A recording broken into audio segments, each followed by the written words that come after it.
Hello, welcome to Business Unmuted, a business discussion broadcast live on LinkedIn and available for download from all the best podcast sites. I'm Mike Hughes, business and commercial editor of the Northern Echo. I've been a guest on this show a few times, so it's a nice change to sit on the other side of the sofa. Graham Robb is finally off to America to visit his daughter. We'll be back in a couple of weeks.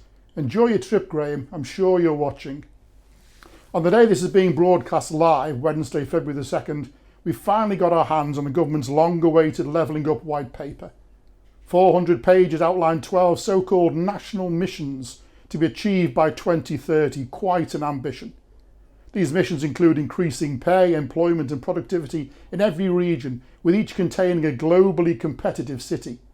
A significant rise in numbers completing high-quality skills training, an increase in the number of first-time buyers and a 50% decrease in the number of rented homes classed as non-decent. My guests today are Alan Neale, Senior Manager at the Engineering Construction Industry Training Board, Ian McElroy, Chief Executive at Tier 1 Capital, and Lee Powell, Chief Executive at GMI Construction. Gentlemen, welcome to the podcast. Let's see, we've chosen quite a day for this, obviously a major day for many businesses as the government finally revealed the details of its white paper on levelling up. I don't know what your reaction is. Mine, I suppose, was it seemed to be a fairly muted affair. Maybe there just wasn't enough detail to really compel us, but maybe that was all we were going to get. Maybe this is this firing gun being started. Plenty of lines to discuss. Alan, I might come to you first. One of these key missions, always important, skills and training in the region, of course, planning ahead for those next generations. Michael Gove said he wants 200,000 more people to be trained annually in the skills that are needed. Did you associate with that? Does that sort of fulfill a bit of a thing for you as well, that we need this large number of people being trained? Yeah, so the ECITB, we're very active in terms of as an arm's length body linked to the Department of Education. Sure. Developing those vocational standards linked to the engineering construction industry. So in relation in particular to the activity at Teesside, part of the East Coast cluster, which is very exciting, it's all about ensuring essentially that the skills that are in the region, that we can develop those skills through our training providers and working with our employers to make sure that there is that intake of skills into certainly the East Coast cluster and building that net zero future. Yeah, so the fact that it was one of the missions that Gove chose to put on today, he had 12 they wanted to put out there. The fact that it was one front and centre, that's reassuring then. I think it's very important, yes. And you know, if we look at the net zero agenda and the ambition of that, it's just making sure that people are at the front and centre of that, essentially. So making sure, as I say, that how do we get those skills, how do we develop those skills and make sure we're getting the volume of people in at the cluster. I think that was actually very, very important, Yeah, there's certainly plenty to build on. Lee, it's interesting with GMI, you've got base in Leeds, Manchester, Birmingham and Stockton. Do you see a need for levelling? It may seem a really basic question. Do you see an obvious need to level up as the places where you're working? Are there some that are obviously treated differently at the moment? Yeah, I mean, there's obviously a need to address the balance between the southeast and the more industrial regions outside of the London area. We are actually seeing this bear fruits even before the white paper came out. It was obviously part of the government's or Boris Johnson's election campaign back in 2019. It's good to see that there's some follow through.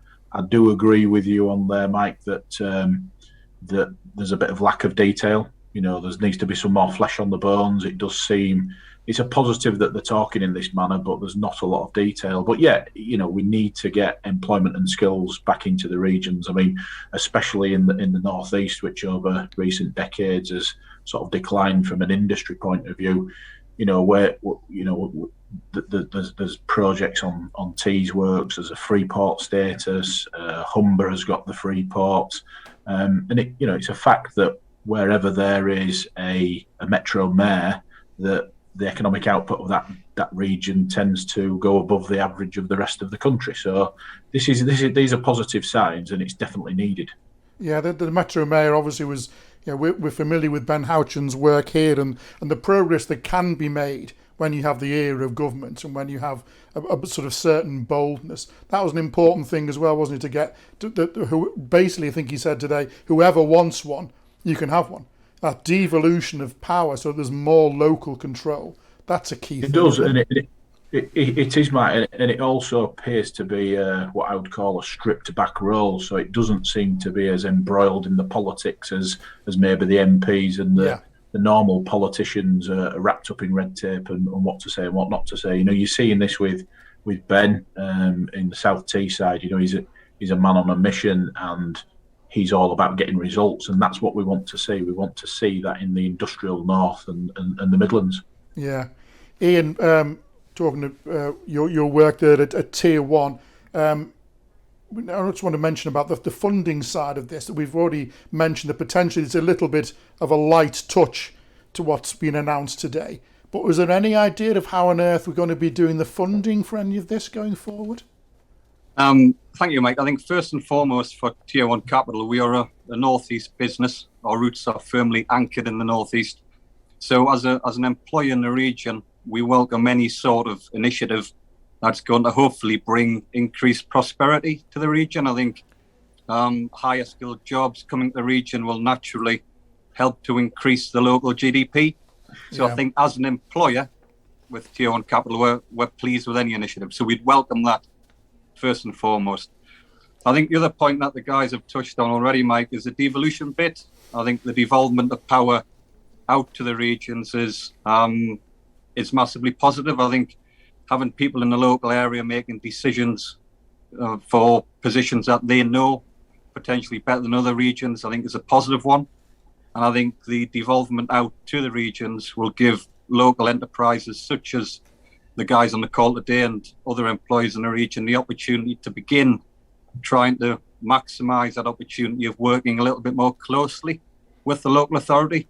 Yeah. Anything we can do to try and bridge the gap between public sector and private sector and combining the immense talent within all of those organisations for the general good, I think is positive. In terms of the funding piece, again, I agree with Lee. We need to start to drill into the detail. I think the levelling up piece is far greater than just funding. I think there's some hugely important aspects around quality of living, life expectancy, and all those other issues are hugely important. But on the finance piece, absolutely.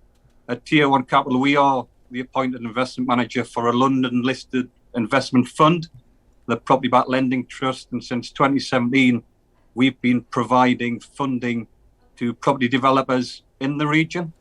I think there's now an increased opportunity for us to work closely with the public sector to see how we can combine our experience, our skills, the private sector funding that we already tap into with potentially new avenues with the local authorities, and tapping into the large local authority pension schemes, I think, is a conversation that I know pretty much every person in this country will be in favour of once you drill down the detail. And in the Northeast alone, you're talking 15 to 20 billion pound of pension fund money alone, that I think with a good collaboration between local authorities and private fund managers like ourselves, we can bring a lot of good to the region. Yeah, interesting. Just to get a very general opinion, obviously we need to analyse and sort of think about these sort of things. But when you heard the announcement or when you saw it today, all of you guys, I suppose, was there a chance to be excited by it? Were you energised by it? Or did you just think, well, okay, we were always going to get something like this. Let's just get to work. What was your general thinking? Lee, what did you think? So I think, in my opinion, we've seen this coming for some time. We knew that the white paper was coming. It was part of the 2019 manifesto, part of the election campaign, and the government has been. This has been part of its rhetoric for some time now. So this is just. What am I trying to say? It's not fulfilment of what they've been saying, really. It's as Ian was saying, it's very, very positive to have this, and we welcome it. We very much welcome it. I can't help but feeling it falls slightly short of what we were wanting to see. Some form of definitive numbers on how much money's coming in and where it's going to be earmarked for, and which major infrastructure projects, certainly from my perspective, it's going to be used to construct and develop. And, I think it just slightly falls short in that manner, but it is a positive. Yeah, absolutely. It's for us to chase, I suppose. They've given us a sort of a certain structure. Alan, one of the key things that's going to be driving a lot of this levelling up is the renewables sector, of course. And it's something that Teesside is getting so involved with, and it is helping to sort of shift the balance a little bit. What's your take on how the sector is at the moment and the importance of it in the levelling up situation?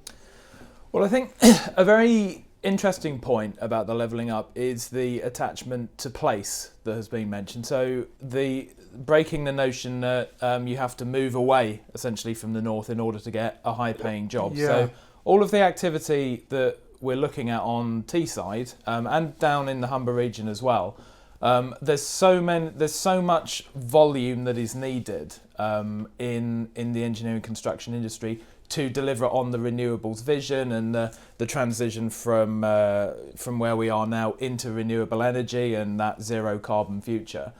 So I think it's a very exciting time in terms of prospects in the north. And as I say, the one of the main challenges I think that's faced is, do we have that volume of people that we can skill into the sector?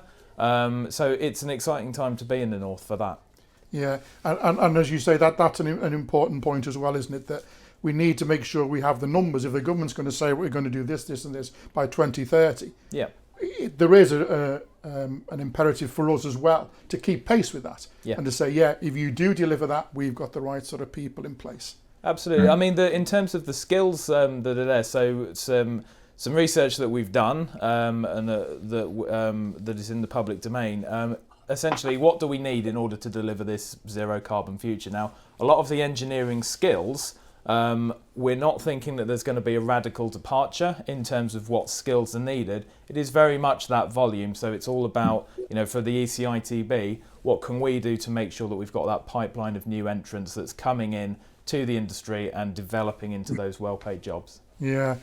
Ian, you mentioned a little bit earlier on, I think, one of the things which we must never lose track of, which is this general, that this is about tackling poverty, inequality, as well as a business sort of situation. That's important, isn't it? That we have a responsibility as businesses. We're obviously intrinsically linked with people's health, people's sort of life expectancy and their enjoyment of life and all that. It's important. We have to work hard to balance out such a radical inequality, don't we?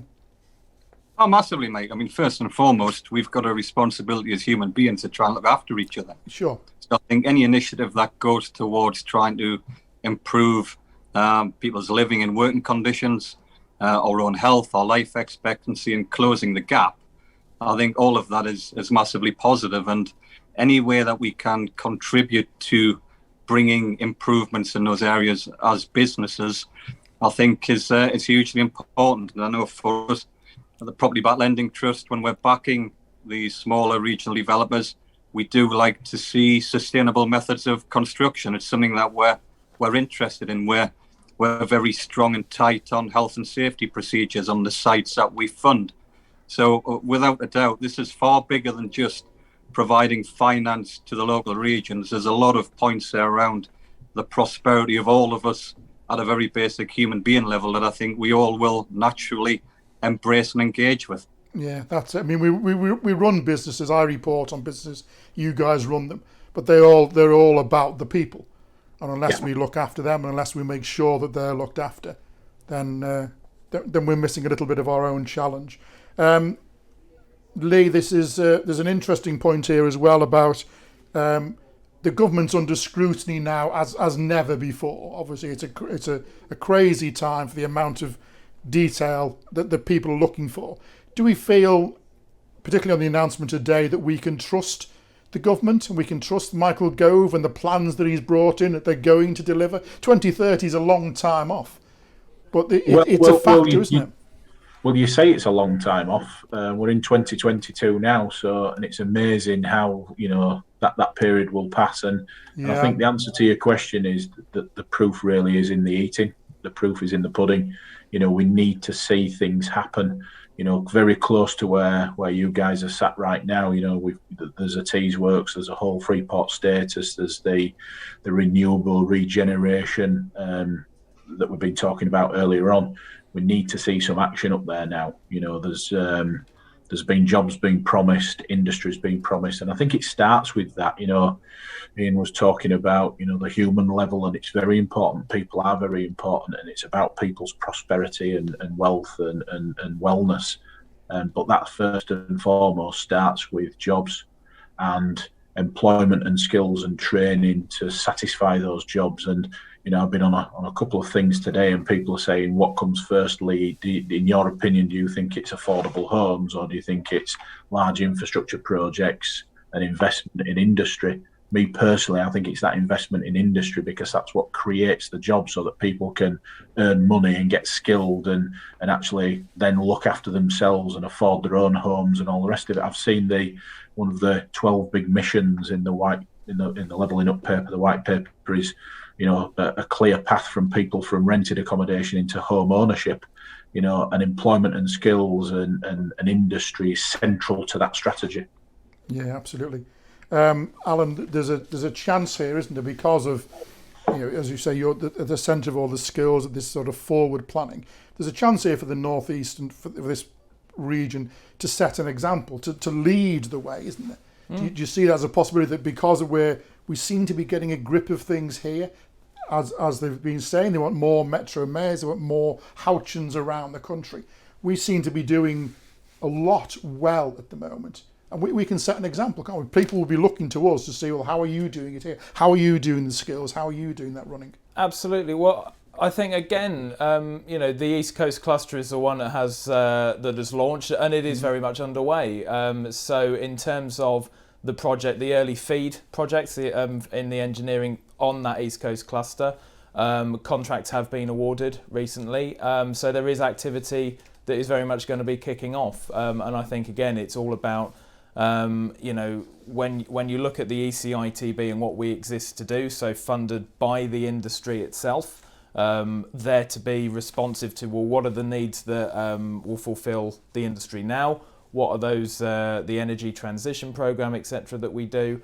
What are those skills that we need to develop for the future? So absolutely, I think the fact that it's not just an aspiration, I think, in the North East, it is very much happening right now, and we are, the government is pushing ahead with its net zero objectives, and it's like I say, there's a lot of activity, particularly around the Tees Works area. There is a lot of activity that is going to be happening. Yeah, Ian, are we almost at the point where we don't need much levelling up now?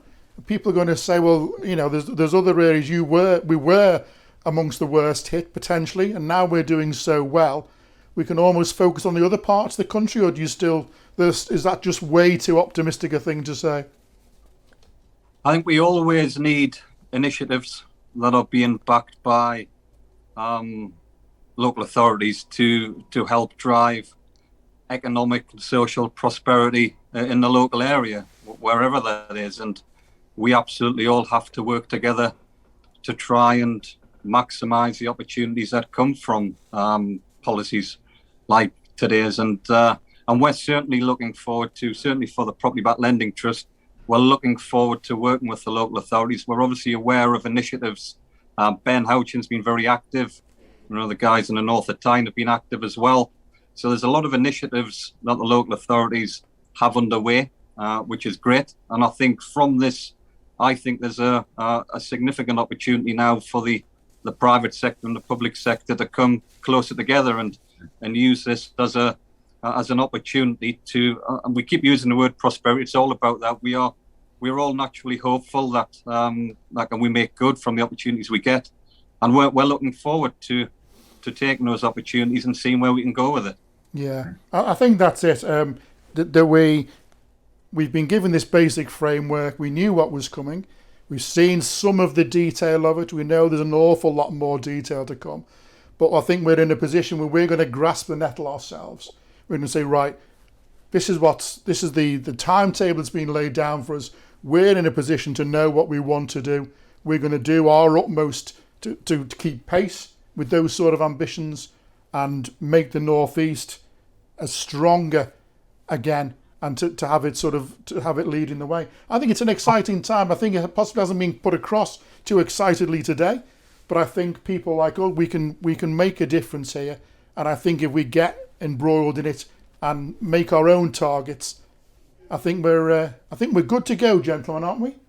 I think it's all about the follow through for me, and that's for everybody. That's for everybody concerned: businesses, training entities, and but first and foremost, central government and local government. It's about the follow through. The framework has been set down. The gauntlet has been thrown down. There's clearly 12 big missions that needs to be achieved before 2030. You know, everybody's got to make this happen now. Yeah, the gauntlet has been thrown down. Last word, Ian? I was just going to say, Mike, you used the words to become strong again.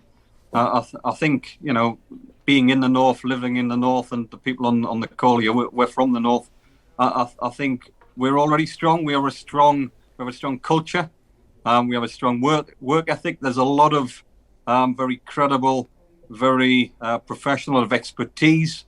We're already strong as people of the region. I think this is an opportunity to build on that foundation we have and become stronger again. So I certainly don't think we need to put ourselves behind the line. I think we take the opportunity and continue to drive forward. We're a very proud region. Absolutely. And I think we can use this as an opportunity to build further. Well, it's been a fascinating conversation. Alan, Ian, Lee, thank you very much for your opinions. I think there's a lot to be going on with here. Thank you very much as well for your time. That's been a snapshot of the businesses in this region and what we think about levelling up and how we're determined to pick up that gauntlet and take it forward. Thanks very much.